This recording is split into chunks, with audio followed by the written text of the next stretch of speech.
All right, so what's going on, YouTube? I was asked in my Snapchat, I was asked, how am I able to run my franchise, trying to get this camera right, from Florida if I still own the franchise in Virginia, like how am I able to do that? So basically, uh, like I told y'all before, if you've seen the video how to run your business on autopilot, I basically give you pretty much what I do in that video. But basically all I do is I have a system in place, right? So I have one guy, no, who's actually my brother, who I put in charge, and I pay him a set amount every month to pretty much oversee everything. Okay, so they don't really have like a set everyday role where they got to go out and do anything. They pretty much just do things that I tell them to do. If anything comes up, like say if we need them to go pick up some more refill chemicals from my supplier, he go take the truck and go pick it up. And I also left a work truck with him as well for the company. And then or maybe if we need emergency account to be cleaned, somebody called out of work or no call, no show, whatever case may be, then he would have to cover that. Any training that comes up through Jam Pro, I send them to that. Turn this ad back on, and then just anything overall, any overall seeing things, any disciplinary actions, hiring, firing. Like he would have, I like to get the final say on the hiring and the firing, but he will ultimately be the one that does it. You know what I mean? Signs the paperwork and everything. All right. Then under the supervise my field manager that I have in place, then I'll have my inspectors. So my inspectors go out and check my accounts after the people that clean it. And so the inspectors get a set hour rate where they get, well, basically it's more per building that they check. So each building that they check, they get X amount. So for example, let's say I'm paying them $10 an hour. I say each building that you check, I'll give you $10. And so maximum, it shouldn't take you more than 1 hour to inspect that account. We all know 9 times out of 10 is going to take them 15 to 30 minutes. So really, they're making about $20 an hour, really, in reality, okay? But their job is to inspect, and if they see something wrong, they fix it. If they see the same thing wrong over and over, they need to report it in their inspection report, send it to the supervisor, and then the supervisor pretty much will do the disciplinary action for the worker, okay? And that's how that works. And then we have my workers who pretty much, I assign them the accounts. The accounts are pretty much like theirs because they're contractors, and they manage it. They pretty much, they the ones who go out and actually clean it. And I give them as many as I feel like they can handle, and that's pretty much how it works. So everything is able to run without me even being there. That's how I set it up. If you ever try to do it, I recommend that you send your supervisor, field manager, whatever you want to call them, the person that you leave in charge, send them through the Jam Pro training as if that they were buying a brand new franchise. Have you let your franchise know what you're doing? Tell them you want to send your head guy to do training. I'm pretty sure they'd be more than happy to let them go through the training. That way, that person can know pretty much all the things that you know, as much as they could possibly know. You know what I mean? And I did a good deal of training with my brother before I left. Walked them through the things, showing them everything. Now, as far as payroll and QuickBooks and all that, I still handle that. As he starts to learn it, I'll start shifting that over to him as well. And as the business grows, I'll shift that over to him so that way I can pay him more. Because right now, I don't pay him as much. And that's the key too. You got to be creative with your pay structure. You don't have to always pay by the hour. Pay set rates, pay by the job, you know what I mean? And get creative with it, because sometimes people don't always take jobs just because of money. Sometimes they take it because of flexibility. They take it to supplement their income. They take it because they like the freedom, you know what I mean? It's a lot of different things, that ways and reasons that people take positions, okay? So don't just think everything is always about money. If you can't afford to pay people money, then you just haven't got creative enough. So there's really no such thing as I can't afford it unless you're operating in a negative situation, like your margins are just too low. But most of the time, there's a way where you can find a way to pay somebody as long as you have a cash flow in the situation, okay?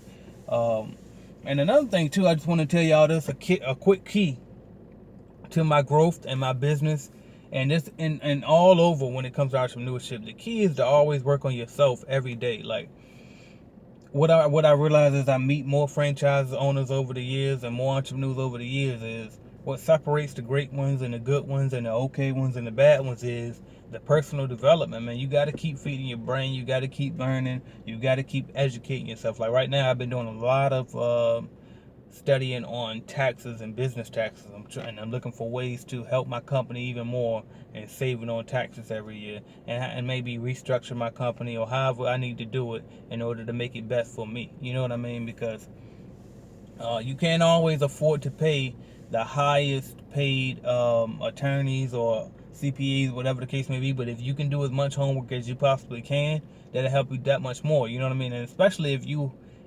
build like your personal development and stuff, and just so that way you can build the patience, you know what I mean, that it takes in order to make it in business. And also you know how to deal with customers, learn customer service, because sometimes you might think it's a good idea to react a certain way, and then you learn over time, like, you know what, customers don't like that, maybe I should have done this.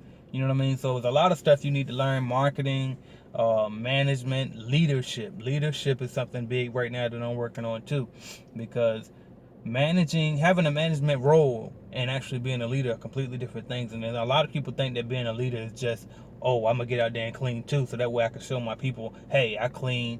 I ain't too scared to get that. I mean, that's one way of showing leadership, but that's not really the way.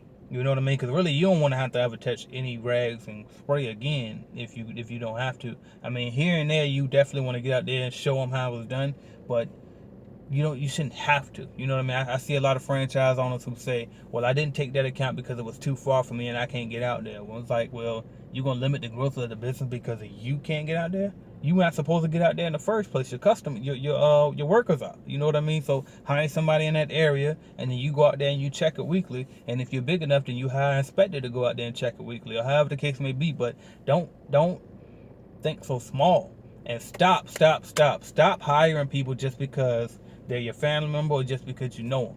You know what I mean? And if you have done that already, don't be afraid to fire or correct these people. You know what I mean? Stand up. You in business.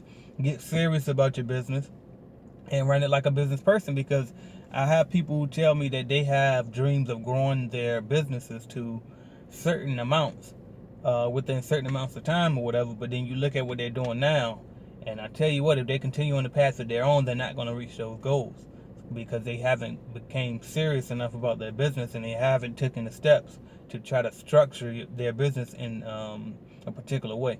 Now, I know that when you start off, you probably didn't know, like, how to structure your business. You're just now starting to learn, you know what, I have to create a system that can operate without myself. Okay, but you already living off the money that you make from your cleaning business. So there's a couple things you can do in this situation. Really, either you can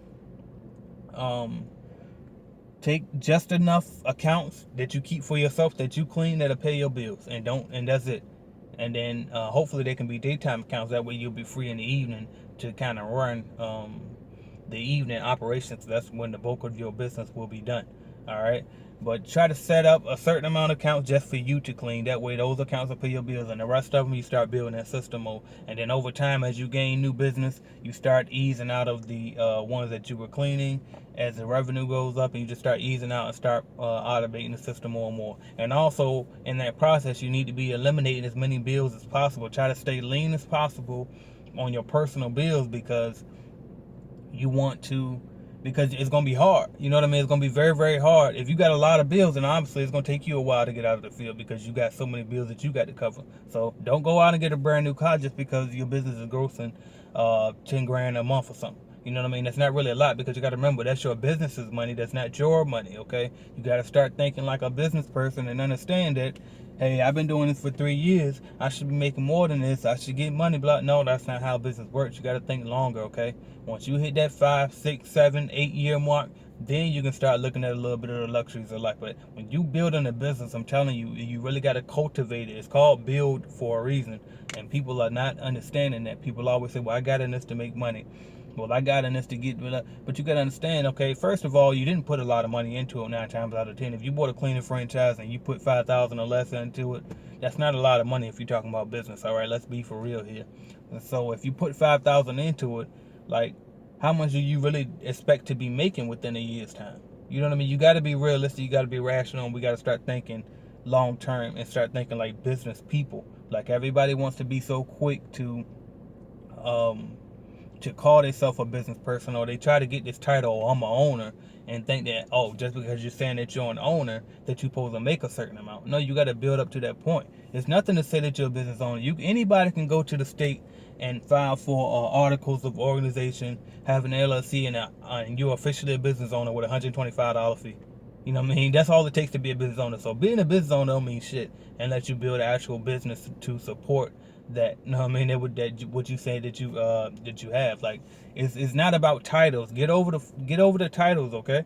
Because I remember I used to think that when I first got my first business, I used to say, well, shoot, I own my own business. Really, I'm overqualified for all these jobs, because I remember I was getting back into the job market, and I was like, so really, I'm the same as that guy, the same CEO that ran this Walmart right here. I'm the same as him because I'm a CEO too. And like, that's bullshit, because you didn't manage what he has to manage. You didn't go through what they had to go through. You haven't built what they built. So stop looking at titles. Stop looking at, oh, I'm a business owner, I should be making more. No, you should get rid of that should. See, you got to work on your vocabulary, and that's why I always say, personal development is key. You got to build yourself too while you're trying to build that business. Build yourself, because you go learn the certain vocabulary that you shouldn't be using. For example, should be, you shouldn't even be saying that. Well, I should be making this. There's no such thing as I should be. Just do it. Like if you were doing what was necessary to get to what you're talking about, then you would have it. Simple as that. And if you don't have it yet, then it'll come as long as you're putting in that work. So that's the main thing I want to give y'all. But that's all it takes really, man. Get a system and put it in place, and hire good people that you don't have to supervise and micromanage so much. You know what I mean? And trust them. Put an ad out there on Craigslist, on Facebook, wherever you got to do, and hire some strangers, some people that's going to take you serious, and not nobody that's going to just look at you, oh, that's my boy, he ain't going to fire me. That's my homegirl, see, she got my back, she know I got bills to pay, so she can't fire me. Don't hire those type of people. You got to think about your business. Your business comes before everything, all relationships, and that's how you got to carry it. And if you carry it like that from the very beginning, you won't have any problem with people, because they'll understand that what's going on, you know, and they respect the position so much more, and they respect you so much more for carrying it like that, okay? Because if you start off friendly, then it's going to be hard to try to cross over with the certain people that you got in place. So what's going to end up having to happen is, in order for you to restructure and grow the way you're supposed to, you probably going to have to start weeding a lot of those people out that don't want to change or accept the change, okay? So just something to think about. But thank y'all for watching. Subscribe, like, and share, and comment. Check me out. Check out my website, ajsimmonsonline.com. I'm working on some stuff. I got some new products out there, especially for the people who want to start on their own. I'm working on those things, all right? So check me out. And if you're in Jacksonville area, come see me. Call me up. I can help you, okay, if you're looking to buy a franchise. Other than that, thank y'all for watching. Subscribe, like, sharing, and comment. Follow me on social media at AJ Simmons Online, and add me on Snapchat, AJ Rich Already 16. Thank y'all.